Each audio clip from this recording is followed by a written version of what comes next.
যিনি দেশের বিরুদ্ধে ষড়যন্ত্র থামিয়ে দিতে গিয়ে গ্রেপ্তার হন তিনি অপরাধী নন, তিনি সময়ের সামনে দাঁড়ানো এক সাহস। বাবর ছিলেন সেই মানুষ যিনি কারো পায়ে মাথা নত করেননি। আজ যারা বাবরকে নিয়ে কুরুচিকর মন্তব্য করছেন তারা হয়তো ইতিহাস ভুলে গেছেন বা নাটক করছেন ভুলে যাওয়ার। কেউ কেউ এমন শক্তির পক্ষ নয় যাদের পদচিহ্ন এখানে পড়ে স্বাধীনতা কাঁপে। বাবর সেই কাঁপা মাটিকে শক্ত করেছে। নাসিরউদ্দিন পাটোয়ারী সাহেব, বাবরকে নিয়ে কথা বলার আগে বাবর কে এটা ভালো করে জানবেন এবং বুঝবেন, তারপরেই কথা বলবেন। বাবর দেশের দেশপ্রেমিক একজন সেনা, তাকে নিয়ে কথা বলতে গেলে হিসাব করে কথা বলবেন।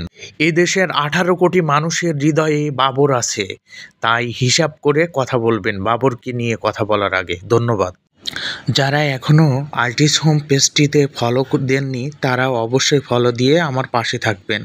আমি অনেক কষ্ট করে ভিডিও করি, অবশ্যই ফলো দেবেন, লাইক কমেন্ট করবেন।